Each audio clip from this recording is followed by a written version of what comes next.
اللہ کی قسم، جھک جانے میں جو عزت ہے وہ سر اٹھانے میں نہیں ہے، چپ رہنے میں جو سکون ہے وہ جواب دینے میں نہیں ہے۔ ایک عورت نے پوچھا یا رسول اللہ میرے خامند کا میرے اوپر کیا حق ہے؟ آپ نے فرمایا تیرے خامند کے جسم پہ پھوڑے نکل آئیں اور ان میں گندا پانی جمع ہو جائے اور تو زبان سے چاٹ چاٹ کے اس کے زخم صاف کرے تو بھی تو نے خامند کا حق ادا نہیں کیا۔ دونوں کو بیلنس کیا ہے۔ بہترین مسلمان وہ ہے جس کا بیوی کے ساتھ اچھا سلوک ہو۔ جب تک آپ کو صبر اور برداشت کرنا نہیں آئے گا آپ کی زندگی خوبصورت نہیں ہو سکتی۔ غصے کو پینا سیکھو، غصے کو دبانا سیکھو، غصے کے وقت چپ رہنا سیکھو تو آپ کی زندگی بڑی خوبصورت ہو جائے گی۔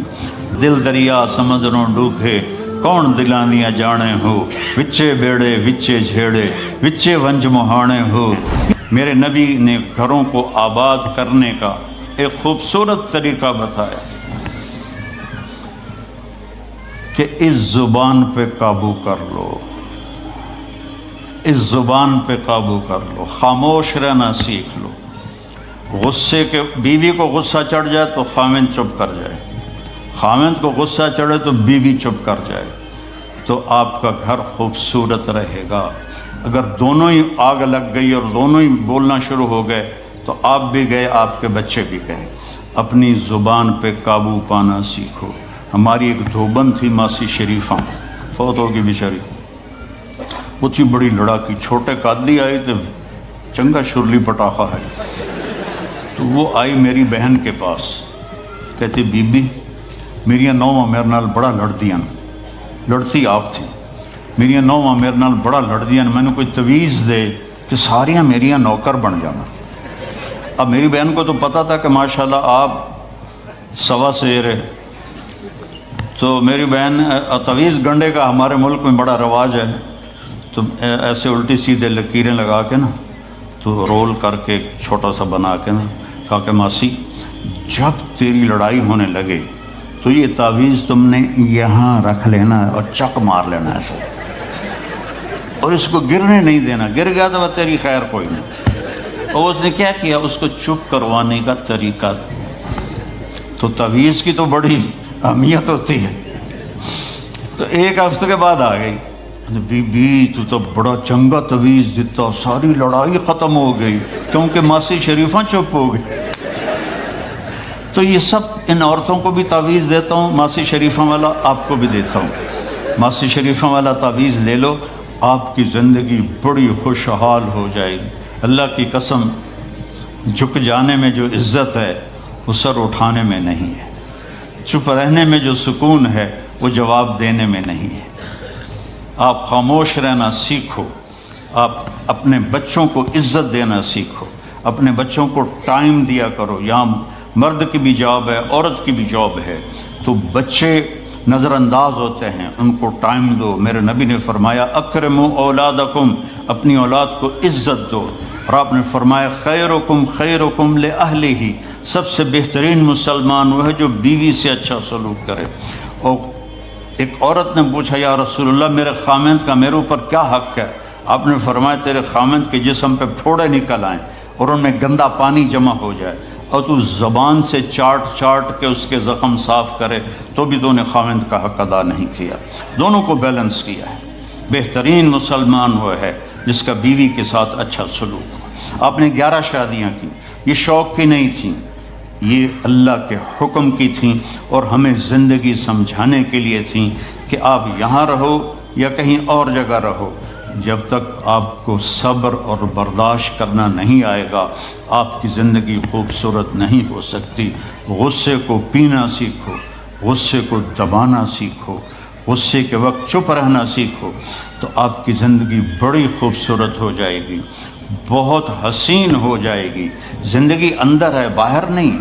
اب روز رائس میں چڑھ کے کوئی اچھی زندگی نہیں گزار رہا ہے، لائف تو اندر ہے۔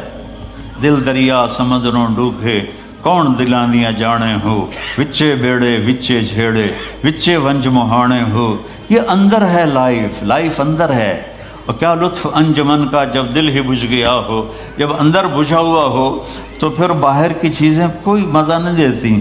عاصم کے مرنے کے بعد ہمیں کوئی شے اچھی نہیں لگتی، حالانکہ لائف ہر نعمت موجود ہے، سب کچھ موجود ہے۔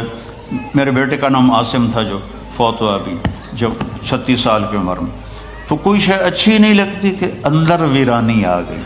یہ اندر میں خوشحالی ہو، اس کے لیے صرف ایک ہی دوا ہے، وہ ہے محمدی بننا اور محمدی اخلاق کو اختیار کرنا، اللہ کے نبی کے طریقے پر چلتے ہوئے اپنی جان سے لڑائی لڑنا۔ ایک ہمارا دوست تھے، وہ تبلیغ میں گئے تو ان کو داڑھی رکھنے کا شوق ہو گیا، اب بیوی ان کی رکاوٹ بنے کہ داڑھی رکھو گے تو مجھے طلاق دینی ہوگی۔ اب وہ کافی دیر بیچارے سوچتے رہے، ایک دن ان کو ترکیب سوچی، آ کے بیگم سے کہنے لگے میرا جی چاہ رہا ہے کہ میں دوسری شادی کروں، لیکن میں سوچتا ہوں پہلے داڑھی رکھوں یا پہلے شادی کروں۔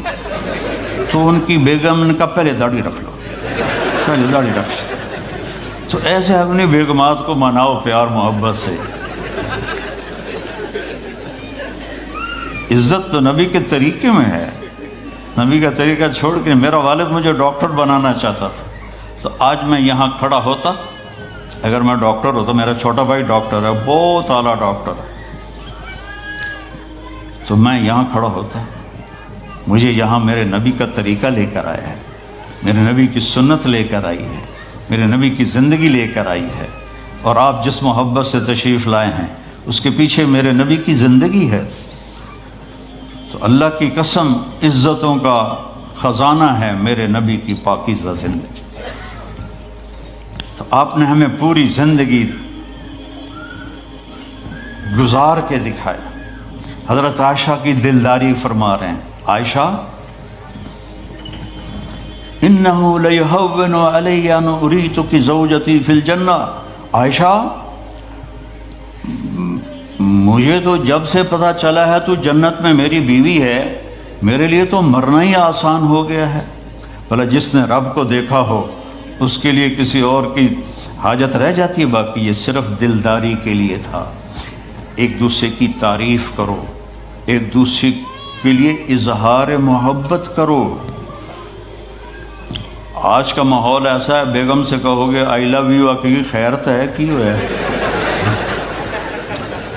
وہ تم سے کہے گی آئی لو یو تو تم بھی پوچھو گے خیرت ہے، کوئی چکر تو نہیں آ رہے۔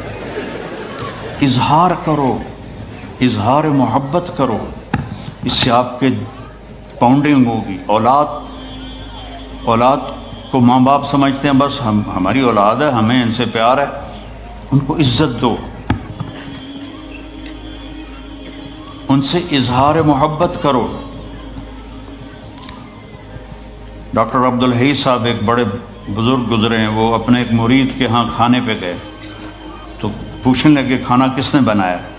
تو مرید نے کہا جی میری بیگم نے بنایا۔ کہا اس کو بلاؤ۔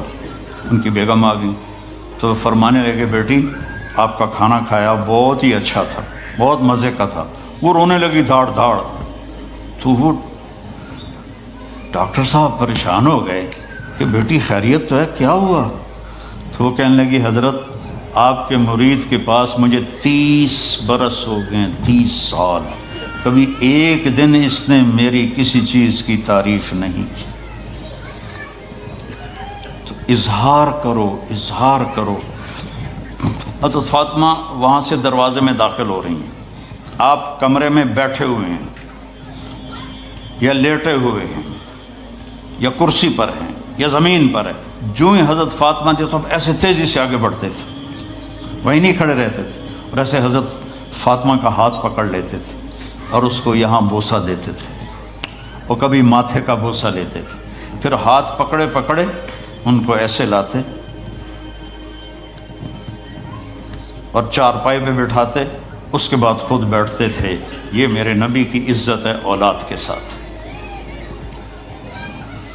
یہ عزت دو، وہ تمہارے رہیں گے، تمہارے بن کے چلیں گے۔ ان کو نصیحت کی ضرورت نہیں ہے، ان کو تمہارے پیار کی ضرورت ہے۔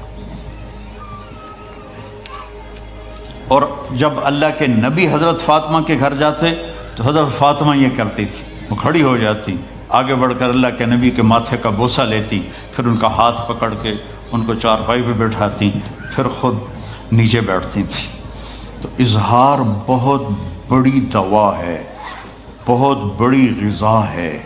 انسان محتاج ہوتا ہے اچھے کیے کہ وہ تعریف چاہتا ہے، خوشامد نہیں ہے، خوشامد حرام ہے، اور تعریف واجب ہے کہ اس کی حوصلہ افزائی کرو۔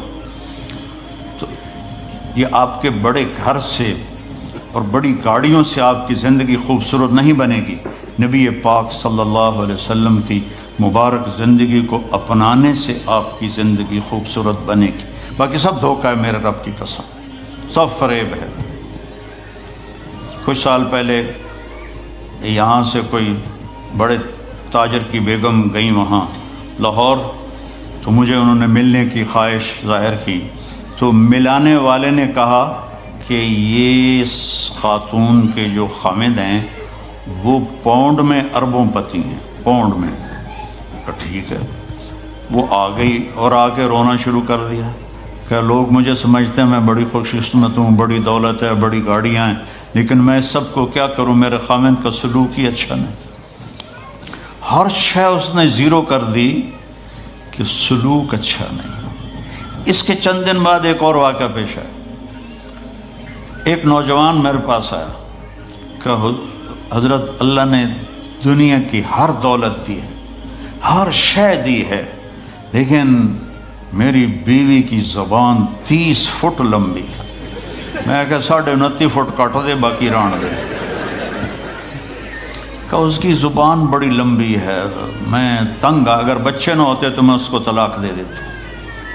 تو بھائی بہنوں، بچوں بچیوں، اگر زندگی کو خوبصورت بنانا ہے تو نبی کا طریقہ ہے، اللہ کی قسم اس کے سوا کوئی طریقہ نہیں۔